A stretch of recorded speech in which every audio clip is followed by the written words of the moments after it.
नमस्कार मित्रों, एक बार फिर से आपका स्वागत है हॉक फीड न्यूज में। महाराष्ट्र में साधुओं की हत्या रुकने का नाम नहीं ले रही है। जी हां, महाराष्ट्र के पालघर में साधुओं की हत्या के बाद अब नांदेड़ में भी दो साधुओं की निर्मम तरीके से हत्या कर दी गई है। सवाल यह है कि आखिर महाराष्ट्र में साधुओं की हत्याएं एक के बाद एक क्यों हो रही हैं और क्यों महाराष्ट्र सरकार इन पर चुप्पी साधे हुए है।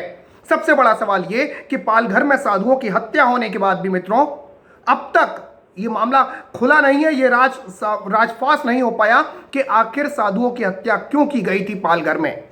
और इसके बाद अब तक ये मामला उलझा हुआ था, लेकिन इसके बाद महाराष्ट्र के नांदेड़ में फिर साधुओं की हत्या कर दी गई है। पूरी खबर आपको बताऊंगा, लेकिन कमेंट में आप मुझे बताएं कि क्या अगर बाला साहब ठाकरे आज जिंदा होते, उद्धव ठाकरे के जो पिता हैं, तो क्या किसी की हिम्मत होती महाराष्ट्र में साधुओं को हाथ लगाने की। लेकिन इस वक्त उद्धव ठाकरे सोनिया गांधी की गोद में जाकर बैठ गए हैं और यही वजह है कि महाराष्ट्र में अब साधुओं को निशाना बनाया जा रहा है। शिवसेना शिवसेना नहीं रह गई, बल्कि शवसेना बन चुकी है। और इसी वजह से अब तक महाराष्ट्र में ना तो पालघर मामले का राज खुला, पालघर मामले में कुछ साफ नहीं हो पाया, और अगर सवाल जो उठाता है तो उसको महाराष्ट्र की पुलिस, महाराष्ट्र का पुलिस प्रशासन पकड़कर पूछताछ करने लग जाता है। तो कमेंट में शिवसेना के लिए, उद्धव ठाकरे के लिए कमेंट बॉक्स में 2 शब्द जरूर लिखिएगा। फिलहाल आपको बता दूं कि महाराष्ट्र के पालघर में अब साधुओं की मॉब लिंचिंग के बाद नांदेड़ में लिंगायत समुदाय के साधु की हत्या का सनसनीखेज मामला सामने आया है। दरअसल आपको बता दूं कि इन साधुओं का नाम जो है वो रुद्र पशुपति महाराज बताया जा रहा है, और पुलिस के मुताबिक लिंगायत समाज का ही एक शख्स साईनाथ राम ने साधु की हत्या की है। पुलिस का ऐसा दावा है, लेकिन थ्योरी अभी खुलना पूरी की पूरी बाकी है। आपको बता दूं कि जानकारी खबर यह सामने आ रही है कि रात 12 बजे से 12:30 बजे के बीच कल जो है वो साधु की हत्या हुई है, और आरोपी आश्रम का दरवाजा तोड़कर अंदर नहीं घुसा था, बल्कि गेट अंदर से खोला गया था। साधु की हत्या करने के बाद आरोपी ने उनके शव को ठिकाने लगाने की भी कोशिश की थी, और खुलासा यह हो रहा है कि कहीं ना कहीं आरोपी की कोशिश ये थी कि शव को वो अपने साथ ही ले जाए। उसने साधु के शव को उनकी ही कार में रखकर ले जाने की कोशिश भी की थी, लेकिन कार जो है वो गेट में फंस जाती है, और इससे मठ की छत पर मौजूद आश्रम के 2 सेवादार जाग जाते हैं, और फिर उन्होंने भागकर आरोपी को पकड़ने की कोशिश की, लेकिन आरोपी भागने में कामयाब हो गया। इसी बीच आपको बता दूं कि रविवार सुबह यानी आज सुबह जिला परिषद स्कूल के पास एक और डेड बॉडी भी मिली है, और माना यह जा रहा है कि दूसरा आरोपी जो है उसका नाम राम शिंदे बताया जा रहा है, और पुलिस के मुताबिक यह आरोपी साईनाथ का साथी हो सकता है, और स्कूल के पास मृत पाया गया है। अब सवाल यह कि पिछले महीने पालघर में 2 साधुओं की निर्मम तरीके से हत्या कर दी जाती है, और आपको बता दूं कि लॉकडाउन होने के बावजूद सैकड़ों लोगों की भीड़ इकट्ठा हो जाती है, और पालघर में साधुओं को घेर कर डंडे से पीट पीट कर मार दिया जाता है।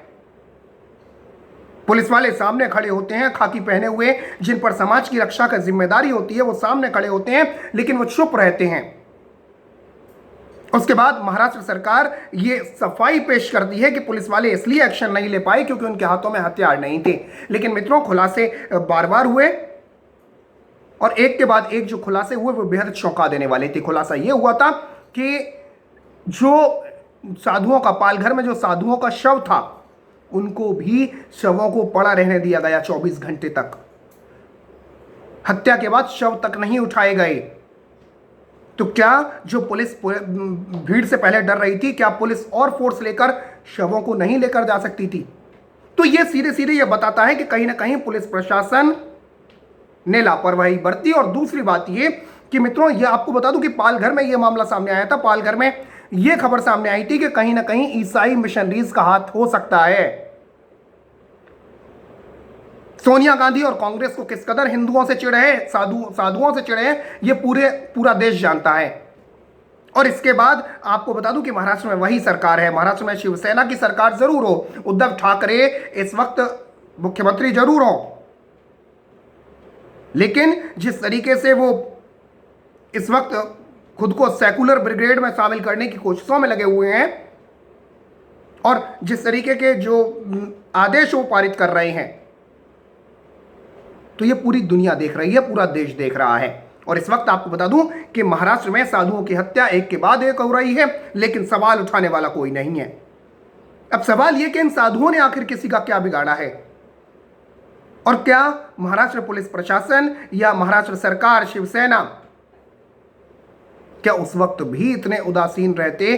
अब तक ये मामला नहीं खुलता कि अगर किसी और मजहब के धर्मगुरु की हत्या होती तो नहीं, क्योंकि सनातनी साधुओं की हत्या की गई। लेकिन मैं आपको बता दूं कि सीधे सीधे ये कहा गया पालघर मामले में भी कि इसको सांप्रदायिक रंग देने की कोशिश न करें। और दूसरी तरफ अब नांदेड़ में जब साधुओं की हत्या हुई है, लिंगायत समाज के साधु को मार दिया गया है, तो उसके बाद अब खबरें ऐसी आ रही हैं कि उद्धव ठाकरे कुछ देर बाद प्रेस कॉन्फ्रेंस कर सकते हैं।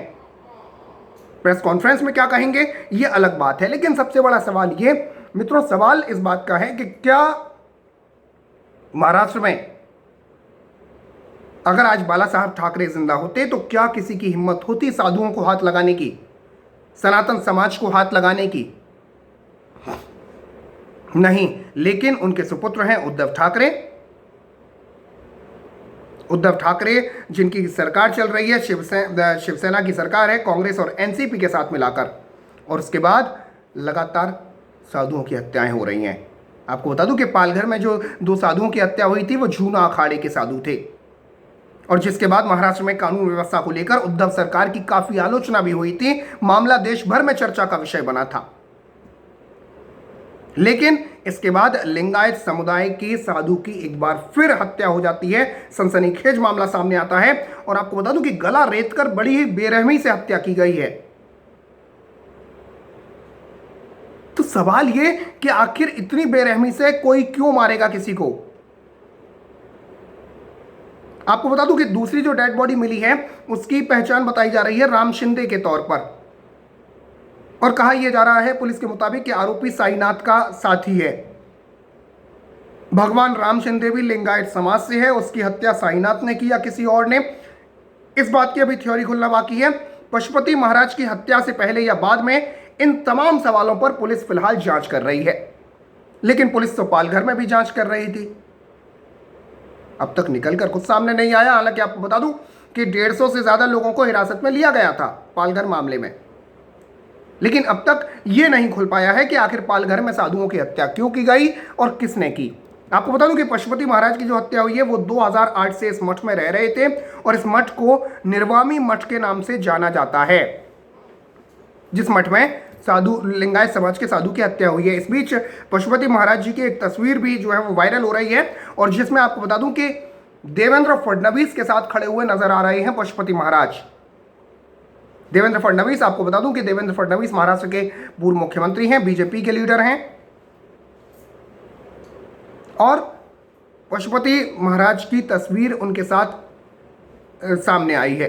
तो सवाल यह है कि आखिर क्यों मारा गया पशुपति महाराज को, इस बात की अभी थ्योरी खुलना बाकी है। जिस तरीके से पुलिस का यह कहना है कि आरोपी साईनाथ है, और साईनाथ लिंगायत समाज से ही है, और लिंगायत समाज के ही पशुपति महाराज से, तो आरोप लग रहा है साईनाथ पर। लेकिन तमाम सवालों का अभी खुलना बाकी है, और सबसे बड़ा सवाल ये कि क्यों महाराष्ट्र में एक के बाद एक साधुओं को निशाना बनाया जा रहा है।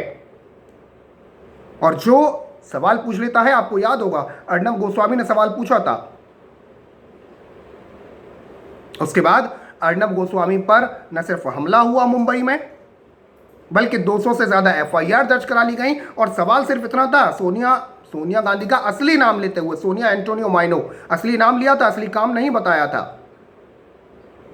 कि वो क्या काम करती थी, सिर्फ असली नाम बताया था।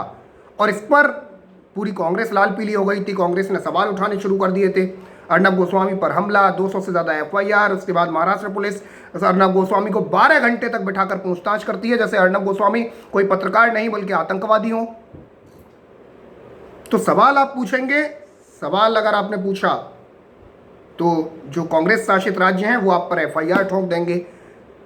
लेकिन मित्रों, ऐसा कब तक चलेगा, ये सबसे बड़ा सवाल है। और महाराष्ट्र में एक के बाद एक साधुओं को निशाना क्यों बनाया जा रहा है, ये सवाल आज हर सनातनी का है, हर हिंदुस्तानी का है, और ये सवाल पूछ कर रहेंगे। इसका जवाब महाराष्ट्र सरकार को देना ही होगा।